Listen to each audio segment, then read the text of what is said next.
Thank you very much for coming out to join us this afternoon. We are excited to come before you with another awesome mastermind session. My name is Rachel Kelly, and I'm here with my awesome business partners, friends, Deborah Barton. Oh, Deborah, what am I doing today? Deborah Burton. Oh my goodness, what is going on? Lord help me. Okay, Martin Deborah. Burton. Barton Burton, Diane Klein, thank you, Deborah, Jody Malley, and Sharon Sutherland and Scarlett Rogers. We are excited about going and digging into the mastermind session for today. We're going to be talking about how to transform your life for success, and we're going to be using Jack Canfield's material to mastermind on. So if you don't have the book, we want to encourage you to go over to, or actually get back with the person who invited you. Get their Amazon affiliate link and go over and order that book from Amazon, because it's going to truly be a blessing in your life and change a big part of what you're doing in your business, so that you can actually achieve the success that you desire. Also, we want to encourage you to go over to Fearless Online Entrepreneurs on Facebook, join our group, ask us questions. We're there to help you to be able to move forward. And last, at least I'm going to move out of the way so that Scarlett can come in here and share with us our session. Scarlett, over to you, my friend. Well, hello, Miss Rachel, and your beautiful, beautiful hairstyle you've got going on today. Thank you for having me, and I just really wanted to thank Rachel for getting us all involved in this incredible group, the Fearless Online Entrepreneurs. And I would suggest that if you can, come on Fridays to our mastermind, where you can get lots of really awesome nuggets. And we are going to pick up, can you hear me? I think you can. Can you hear me? Yes. Okay, thank you. Sorry.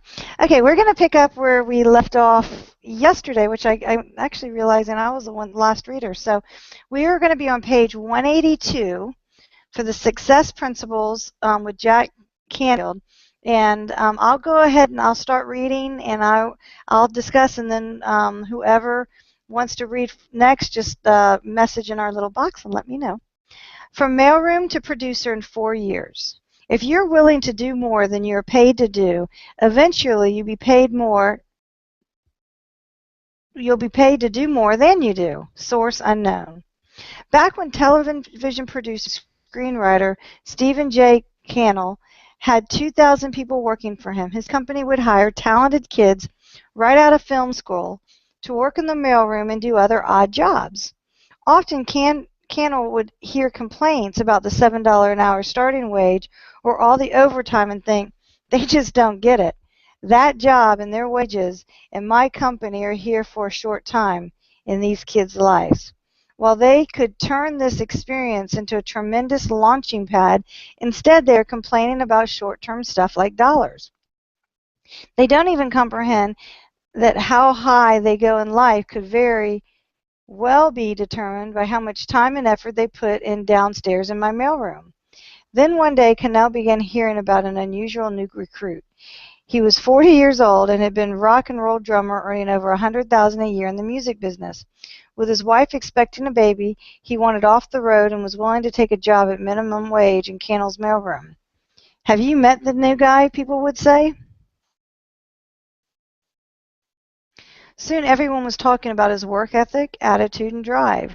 Steve Beers was one of those guys who was always looking for the extra service, always with his ears open to projects that needed to be done. While he was filling in for Cannell's regular limo driver one day, he overheard Cannell mention a suit he would need to clean for an upcoming function.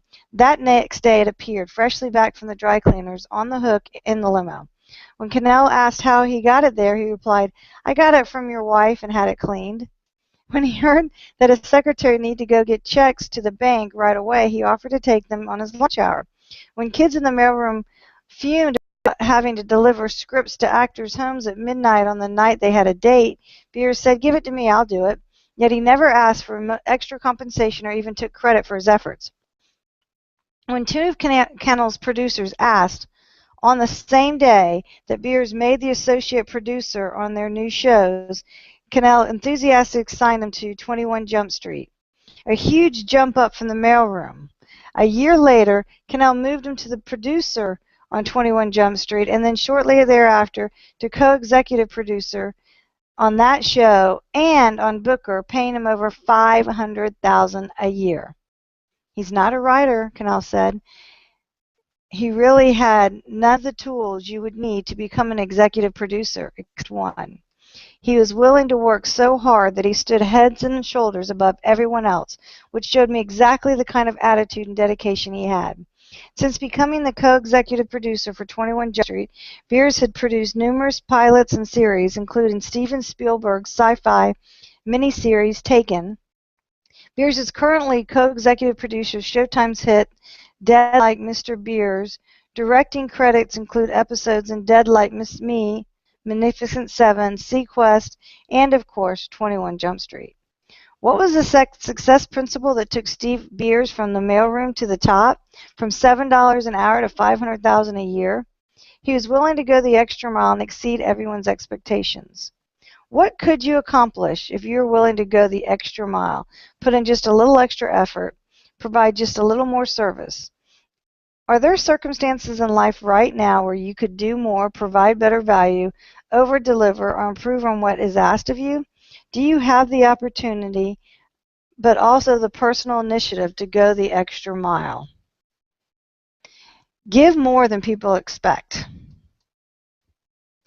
When Mike Kelly, whom you met on page 122, first arrived in the island of Maui, he worked at several hotels selling suntan lotion to tourists. Mike, who would later go on to own several successful businesses in the islands, always went the extra mile for his patrons.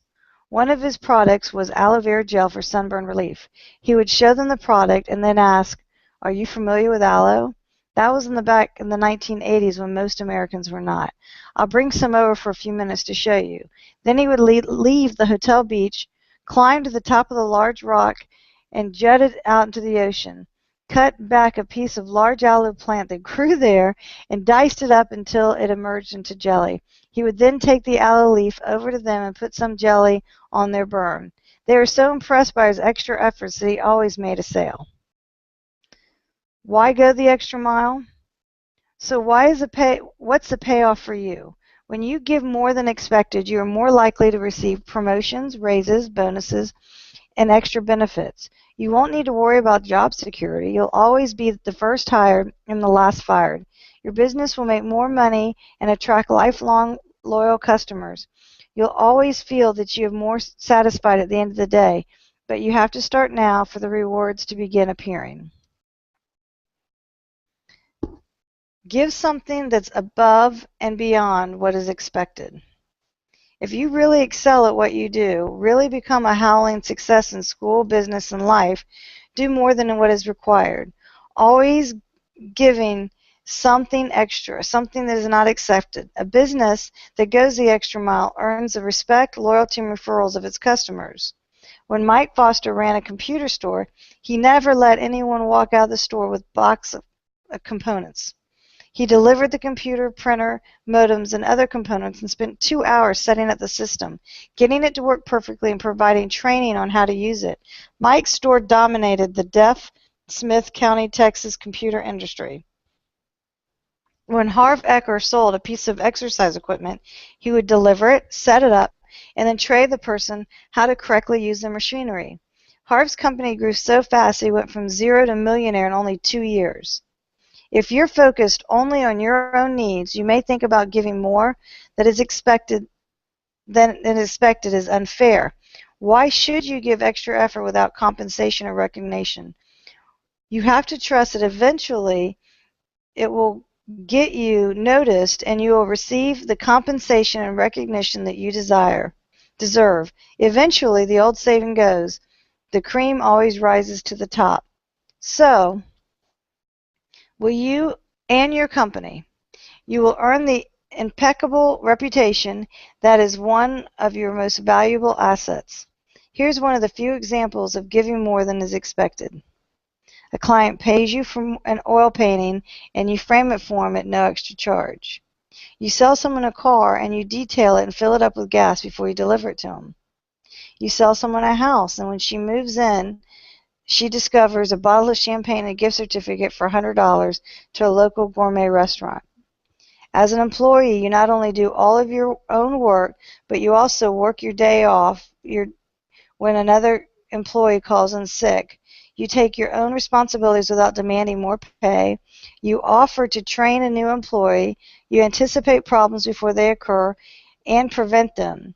You see something that needs to be done and you act on it without wanting to be asked. And you consistently are looking for what else you can do to make the contribution and be of service. Instead of focusing on how you can get more, you focus on how you can give more. What can you do to go the extra mile and give more value to your boss? What services to your clients and customers are more value to your students? One way is to surprise people with more than they expect. I know a car dealer in Los Angeles who provides a free car wash for all his customers every Saturday at his dealership. No one expects it and everyone loves it. It gets him lots of local referral business because everyone is always talking about how satisfied they are with his service. Does anyone want to say anything about that, or I can just keep going? It's Good morning, everyone. Good morning. When you give extra service or go above and beyond, your reputation is out there, and people know that and then you're building a relationship that people will know, trust, and respect you. And if you have their trust and respect, and they hear about you in the market, your business will excel. So you always want to give more than expected. Like when Scarlett was reading, a lot of people were complaining that, or they were stating that, why go that extra mile? You want to be different. You want to stand out in the crowd. You want to be noticed. And in order to do that, you need to be exceptional at whatever service or product you are providing. So when you go above and beyond, people will say, that's somebody I want to work with. And if you do the same thing in your business, or when you are working your 9 to 5 job, you will be standing out in the crowd. And when it's time for promotions or raises or whatever, oh, look at what Scarlett did. I want her on my team. And then she would be inclined to get that raise or get that promotion because she always go above and beyond. And it's not expected. You're not looking for something in return, but you will be noticed for the type of service that you provide. Absolutely. Um, you know, and on the other side of that, they're also watching the naysayers and the complainers and the ones that are only looking out for themselves. I love that story of the guy in the mailroom. Growing up, my dad always made us work in the mailroom. My older brothers, who ended up, one of them, taking over the company. My sister only lasted like 2 weeks, and if she's listening to this, don't be mad at me. But it's very humbling experience. But and just how great and how mad must the other people have been who was in the mailroom to watch this guy, or what a life lesson to watch this guy and how well he ended up doing because of what he did. What an awesome life lesson that would be. But I love the aloe vera story too. That was kind of neat to think of. He actually went out there and cut it up and showed how it was done. I definitely think we could do that just even with our own businesses that we do when we're shipping something out to one of our people, or there's ways that we can maybe think of that we could do to be able to go the extra mile for our customers too, to be able to get great feedback, I would think. So did you want to read, Miss Sharon? Hey, Scarlett. Yes, ma'am. Can I say something for a minute? Yes, absolutely. Okay. As you were reading that, and as I was listening to Sharon and yourself speak, I have a story that I think that will help really tie this in and show how powerful, when you're willing to serve, when you're willing to become a servant leader. So Back, I guess it's almost, well, it's 2 years now. 2 years ago, my husband joined, and what he found, he pastor that was looking for help at his church. And so, I was very happy where I was at, but I wanted to be where my husband was at. So I went ahead and I went. And the pastor said to my husband, he says, there's something really special about your wife. I really haven't picked out what it is yet, but there's really something special about her. So my husband joined, and he didn't know I was going to join, but I went ahead and I joined with him. And so the question that the pastor asked was, are you ready to work? And my answer was yes, along with my husband. And so, we started working, but they had a guideline that, you had to be there for 90 days before you could actually, hold any type of position at all. But, I went in just working, just wherever I needed help at. And so all of a sudden I'm given positions before my 90 days, and so some of the members were complaining because I had not fulfilled my 90 days. So, the pastor came back and he says, well, you're going to have to wait your 90 days. But that's just how fast it was moving. Of course, there were some members that were not happy that I had that position because, I walked in the door and I was sitting at the back.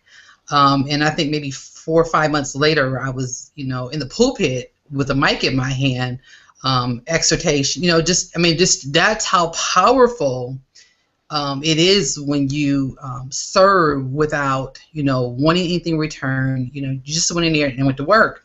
Unfortunately, our pastor passed away, I think maybe, 6 months after we've been there, because he passed away in that December because he was diagnosed with cancer.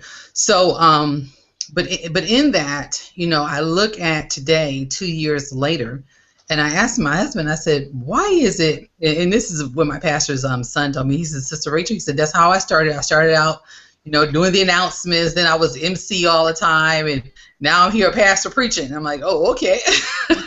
So, now every time I turn around, because I didn't care. I just love helping.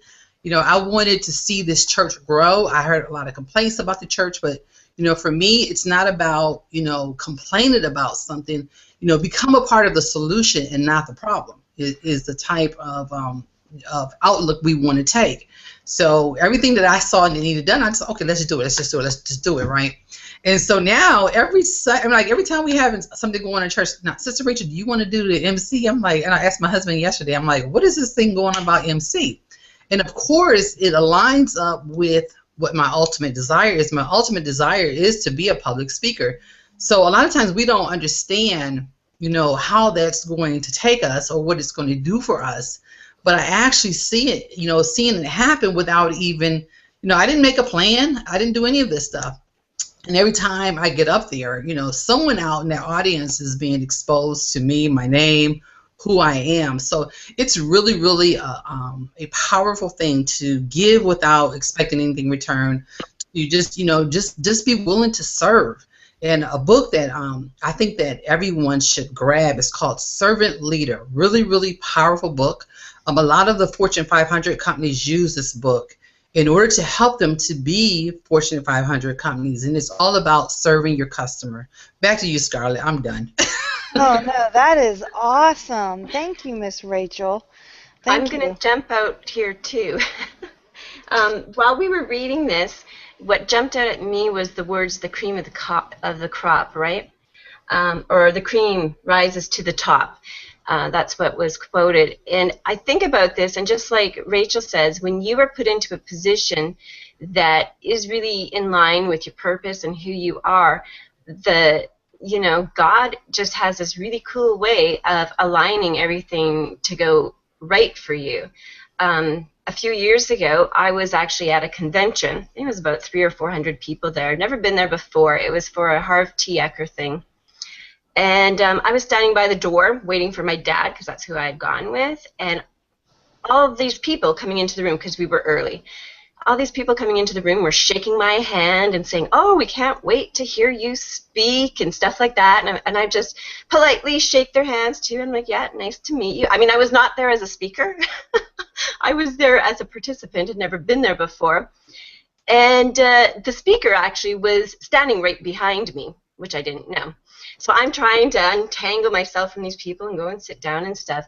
And this was a 3-day event, and he actually did bring me upstage during the event because he says, when you are in line with something, things fall into place. And he asked me point blank, like, what is my purpose and mission in life? Which, same as Rachel, I want to be a motivational speaker and trainer and just, give people their light bulb moments. So that's what I told him. And he said, and interestingly enough, everybody in the room thought you actually were the speaker.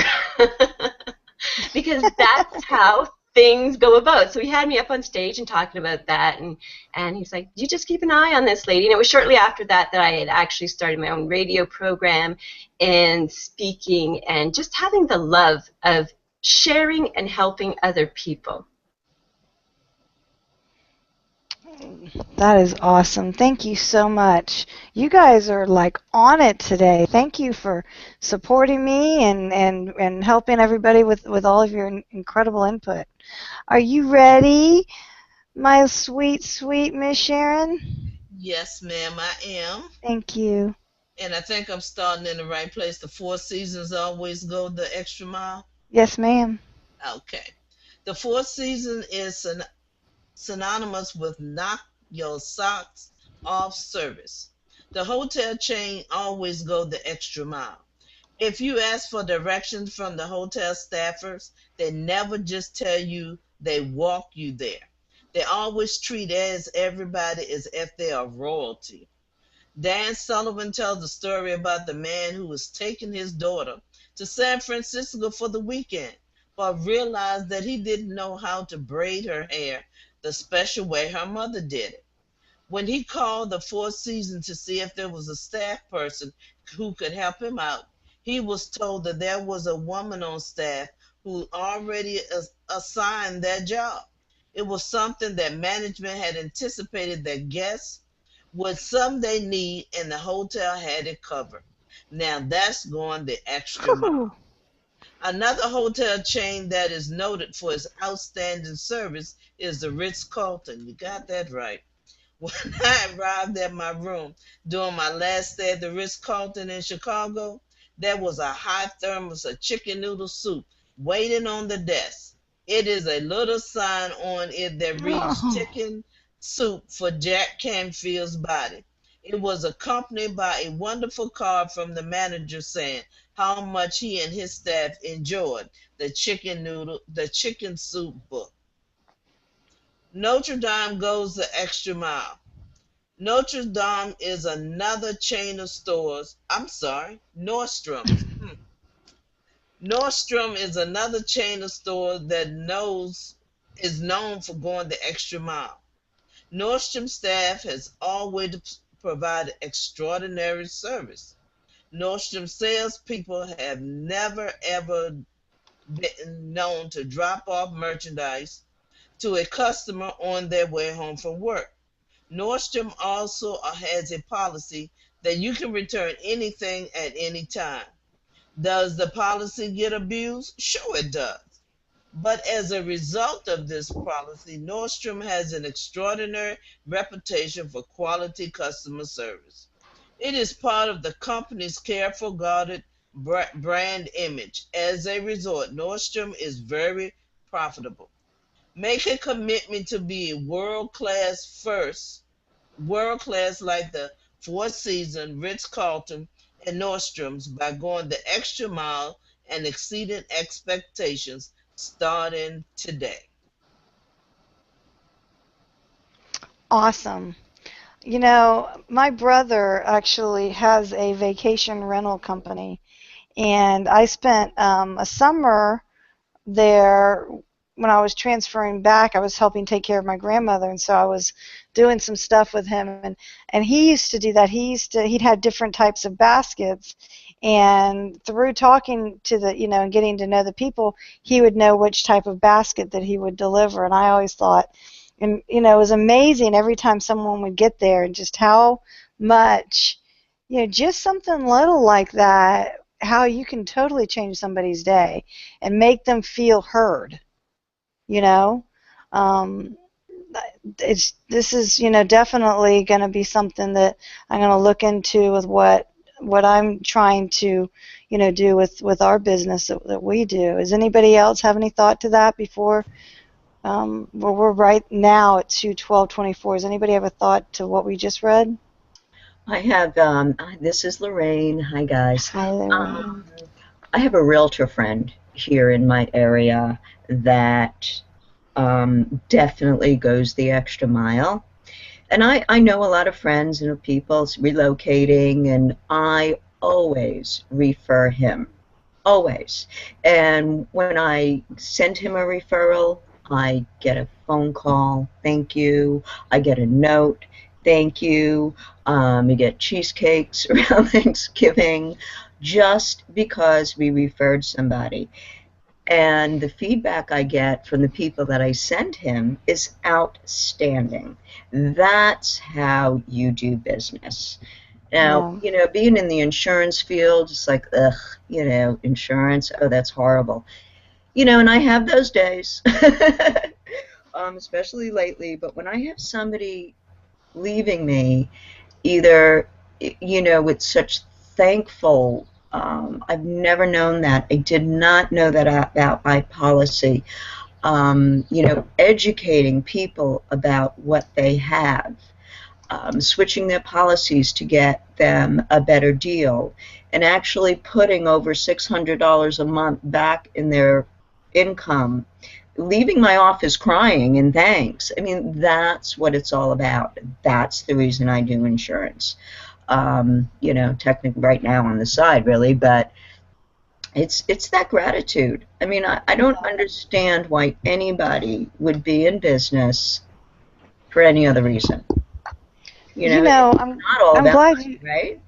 I'm so glad that you mentioned that, because it just kind of made me think of something that, if you don't mind me sharing, when I was in mortgages, when you started talking about real estate, because I was thinking about my daughter, but when I was doing mortgages, I used to have her, because she was in high school, and she's 24 now, but she would have her allowance basically was, I would provide a service that I would help my clients boost their credit to the next level. With I could look at someone's credit report and pretty much figure out what they needed to do, and I would pass it, and I trained her how to do that, and that was kind of how she earned, some extra money in school. Well, when I got into the foreclosure world, she was the best negotiator we had. People would literally come and listen to her because she had been because the extra mile was in the mortgage world, she was taught something that we just gave as an extra service, which really, like you say, it was helping people save money, because with a better credit, they could get a better interest rate. But I'm gonna send her this link today when we're finished, because she is now a mortgage broker. Oh. And how she's really great at what she does, but I think that's one thing I may not have taught her is, I've taught her how to do all the other stuff, but like when I would send somebody a gift basket after, when they moved into their house, just like what he was saying, I used to do that. And I'm thinking to myself as we were reading that, does she do that? So I'm going to send her this link, because I think there's a lot of good nuggets for people that are doing other businesses as well, just like you're saying with the real estate agent, Those things, it shows the appreciation that makes you want to refer them. Mm-hmm. Absolutely. So, Absolutely. Yeah. And I have found there's 3 good books. I know there's probably tons more, but on the manager, employee type, motivational type things. And I have 2 things that I'll always say is, 1, I'll never ask my employees to do something I won't. Mm-hmm. 2, you treat your employees the way you want your customers to be treated. And there's a book called The Fred Factor, another one called Go Fish, and of course there's The 1 Minute Manager. And all 3 of those books they're short, but they're amazingly, they all have their own little golden nuggets on how, if the whole world worked that way, we'd be in such awesome shape. Yeah, exactly. Absolutely. I agree with that. How about anybody else?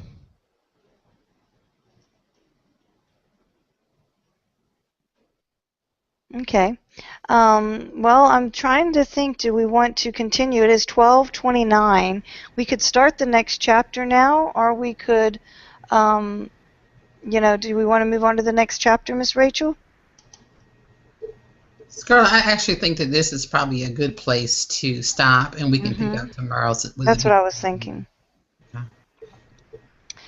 Okay, so thank you everybody for joining our group. If you would like some more information, please click on the link below or go to the person that referred you to our reading today. You can find us on Facebook on the Fearless Online Entrepreneurs, and like our page and become part of our group for more information. And we all are a part of a program that we all do together, which is called DS Domination. You can get more information on that as well if you want to go back to the person that referred you. And I believe tomorrow is Friday, so we're going to be doing masterminding, if I'm correct, tomorrow. And then we pick back up on Monday, and we're going to be going to the next chapter in Jack Canfield's book. I really appreciate everybody being here. I absolutely appreciate this beautiful panel of women that I've grown to love and look forward to seeing every day. And join us every day. It's really just taking these 30 minutes can completely change your life. Just investing the 30 minutes a day in your personal development. So we will see you on Monday for the reading, and please, by all means, join us tomorrow for our mastermind session. Thank you very much.